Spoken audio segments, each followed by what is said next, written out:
Hi everyone, welcome back to video number 3 in the fishing map terms series, and this is really focused on advanced concepts. So if you haven't watched video number 1, which is talking about basic fishing map terms, and video number 2 talking about intermediate concepts that you need to know as an angler, be sure to go back and check those out before you watch this video, because this video will really build on all of those other concepts that we talked about in the beginner and intermediate fishing map terms videos.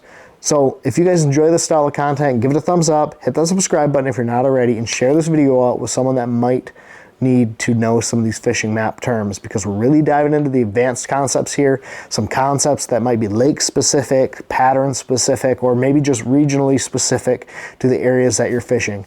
So let's dive into this thing, and I hope you guys enjoy.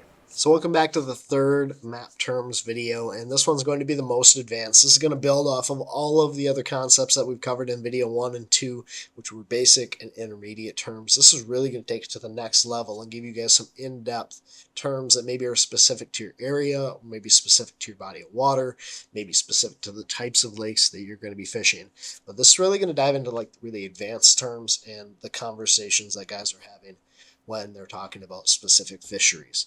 Now, the first one that we're going to focus on is drains, ditches, or depressions. And I'm going to take you guys right to Sam Rayburn Lake.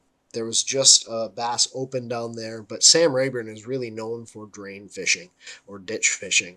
And what these guys are targeting are these ditches leading back up into these small bays to catch spawners or late pre-spawn fish. So essentially what a drain is areas where when a lake is drawn down, that creek will still flow into your body of water. And you'll have these little depressions going back up into these bays, and these fish will pre-spawn and stage there.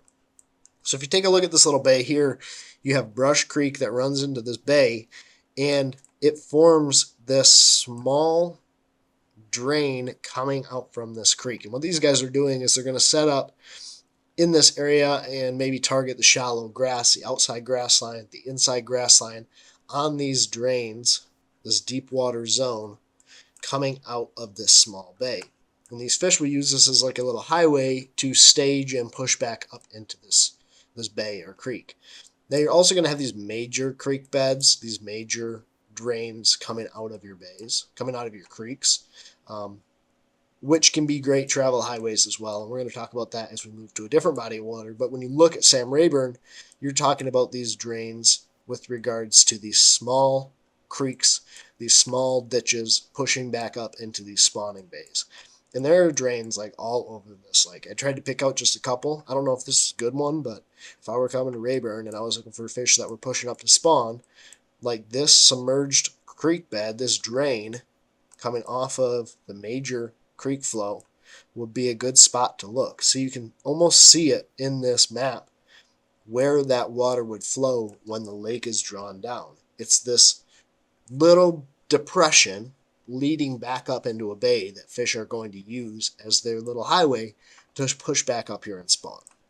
Now, it's pretty cool how all of these, or a lot of these, are marked on the map.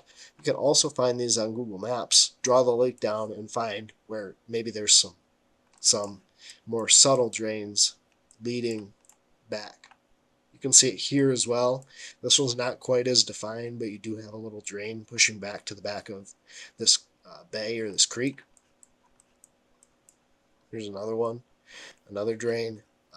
And especially as you look at Sam Rayburn, this is the way that a lot of these guys are catching them. They're following these drains and they're fishing the grass or the timber in the drain or off the sides of them to catch those fish. You can also scope these drains in deeper water. These fish will use these highways as they push back out to deeper water because it's a great stopping point, right? Look, here's a little point that comes out that intersects with this drain, this creek flowing back up into this body of water, because before Rayburn was flooded, or when it's drawn down, these creeks still need to flow into the lake, and you're forming these little highways for the bass to follow. So you have this drain flowing all the way out of the back of this bay, and it's not a defined like right up against the bank. It's in the middle of the pocket, in the middle of the creek, flowing back up in here, and it provides these stopping points or these highways for these fish to get up in the back of this bay to come up and spawn. Now you can take the same discussion and come over here to the other side of the country and come over here to Hartwell and apply a similar concept but in deeper water. You're talking spotted bass, you're talking, deep water largemouth, and you have these drains leading out of these creeks where fish can stage and spawn, or stage to spawn. So these fish will come out here and they'll set up, on this main lake point, and they'll use this drain to push fish. And one of the other cool things is that you can come out here and find the bait fish and do deep water scoping. Like, this is a lot of times when you hear guys throwing the underspin, they're coming out here and they're finding an area where like a road bed intersects with the drain to come out here and catch fish. So let's just take an example. Wow, this is a great example. You have a road bed here that almost intersects with this drain, and you can almost bet if this road bed is actually here, you're going to have some fish that are set up on the edge of this drain on this road bed, and maybe not in 49 foot of water. They might be up here in 27 foot of water. But you're looking for these intersection points, these areas where some of our other concepts come into play that will help position fish along these drains to locate fish. Now, maybe the fish are in the winter mode, so they're actually related to this point, and they're using this drain section of it to set up along this point. These fish are in the drain, relating to this point, and they're getting ready to push up into this creek. Now, here's an example of a really big creek arm, and you have these little creeks coming off of it with a ton of different types of structure that you can fish along this drain. But that's what drains are, and you can really find them all over the country. You can even find drains on your small reservoirs, like going back to Wixom Lake. You have these drains, these depressions, the main creek channel leading out of this arm or canal. So when people talk about a drain, what they're really talking about is that deep water section where that creek flows into your main body of water. Another thing that guys might talk about are fishing depressions, or these micro drains or micro ditches, and what they're typically talking about are on these big shallow flats, areas where it just is slightly deeper, and it doesn't have to be major. Like, I know I've talked about or showed you guys some really major examples of depressions or ditches, but let's say, especially if you're fishing in that shallow water zone, you're looking for these small depressions along a flat that can hold fish. Now, up here you get what's called wave troughs, and Mark Zones talks about these a lot, especially on your glacial bodies of water or your big Great Lakes, where the wind will blow this water and it will cycle that water in shallow water zones. It creates these wave troughs, which are small depressions, small deeper water zones in 2 to 3 foot of water. In rivers, you have the same effect a lot of times, especially with current as it flows over these big flats. You'll have these depressions in those flats where these fish set up. Now, this is an example in northern Michigan of just a couple what I would consider small depressions on flats. If you're up here fishing these flats, you have these small drains coming back where it's deeper water leading back up into these bays, or deeper water zones pushing up into these little bit shallower flats, right? And then you have a little hump here, sort of a point that comes out, and these depressions, these shallower or deeper water zones, can be in shallower water just as easily as they can be those major obvious ditches or drains that I showed you guys on Rayburn and Hartwell. Building on that, let's talk about something called inside turns. Now, this to me is very much a smallmouth term. It's something that I learned on Lake St. Clair, but inside turns really are related to the contours on the bottom, where you have maybe a point that comes out. The inside turn is where it creates like a little S contour. So on Lake St. Clair, where it's virtually featureless, these S or inside turns, these S turns are where this little point comes out. This section right here, this inside edge. And a lot of times when those glaciers would form these bodies of water, you have debris that would settle in these little inside turns. And bait fish will hold there, bass will hold there, maybe some more grass than normal is growing in this area. But these little S contours, these inside turns, are areas that guys will focus on. Now you can take this and talk about this on southern bodies of water as well. Like, it's specifically related to points a lot of times. is when you start to talk about current zones. But inside turns, if we go down to Dale Hollow, could be something as simple as where this point comes out, the inside turn on this point. It's really related to the way the contours are formed and where the debris sets up in those areas. So along this point, these fish were related to this inside turn where these contour lines started to spread out. Or along this area on this point, you have another little point that comes out. They're related to this inside turn. And a lot of times on that inside turn, that S turn, you'll get debris, but you also get some sort of change in your slope of that piece of contour, that piece of structure, and it also will attract fish in that area. So really it's related to debris. It's also related to the way that that structure sets up where the lake turns back towards that contour. Now let's talk about high spots. And high spots are similar to humps, but it's slightly different. So on this point, right, you have a high spot right here where it comes up to 19 foot of water. You also have a high spot right here where it comes up to 16 foot of water. A lot of times high spots are those areas along another piece of contour change or along another piece of structure that are similar to a hump. Now you can have a high spot on a hump. We're really talking about a specific zone as it relates to a piece of structure in the water. So on this hump, these fish were set up on the high spot. To me, it's dialing in to the next level where those fish are set up on a piece of cover structure, because there's always like a sweet spot, and you have to be able to find ways to communicate where that sweet spot is. So it could be, they're related to points, and I found them on the high spot today. They were up there pushing bait. They're out there on the humps, but they were on the high spot today. As opposed to maybe they're out there on the humps, but they were on the current-facing side of it. Which is going to lead us into that next point, which is the push and the pillow in current. So what does this mean? And a lot of times when you talk about current, you're talking about the direction the current is coming down your body of water. You have the push, which is the front-facing side where the current is flowing into it, the front-facing side of that location. So let's go to a place I know pretty well. Saginaw Bay. You have natural, typically wind-driven current, okay? And come out here to a point, let's say, for example, the current, the wind is pushing this direction. This section of this hump would be the push.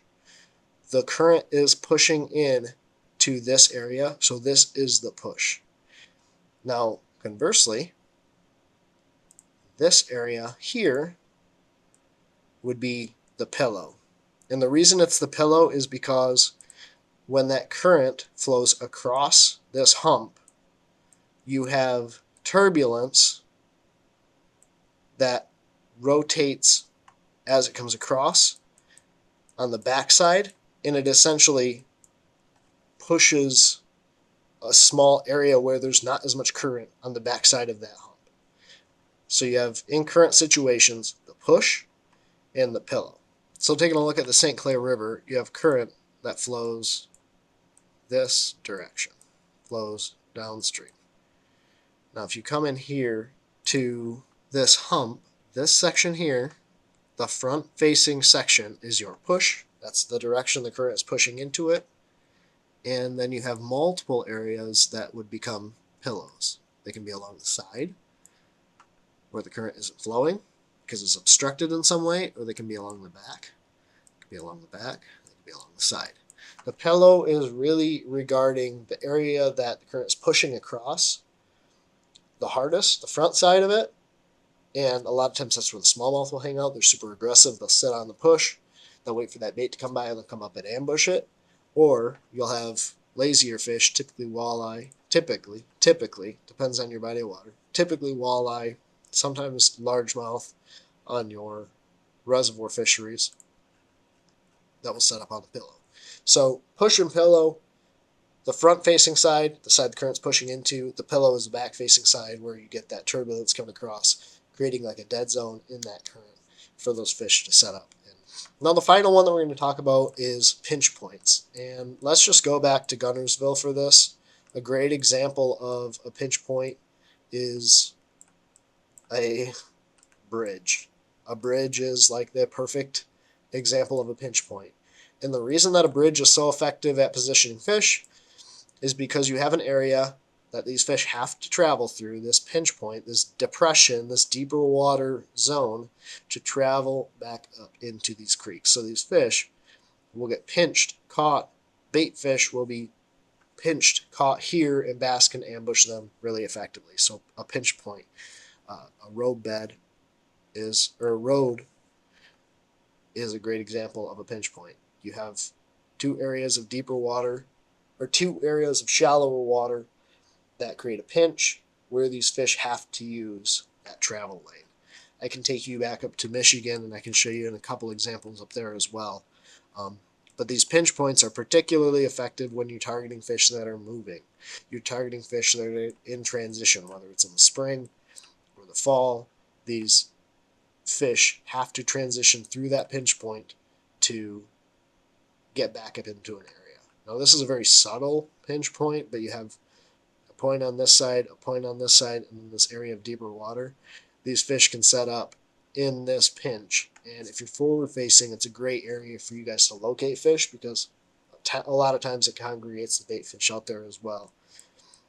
A more drastic example of that would be like this section of the lake here, where you essentially don't have water, you don't have much water, and these fish have to travel through this corridor, this highway, to get back up into this other section of the lake. Pinch points can be great in the spring, the fall. They can be great really all year long, but really when those fish are in migration, traveling to their spawning destination or from their spawning destination.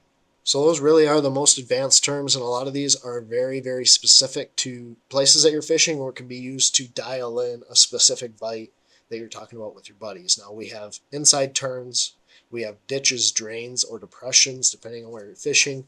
We have high spots, which are typically related to other pieces of structure that you tend to be fishing. Then we have pillows and pushes with regards to current, and finally pinch points.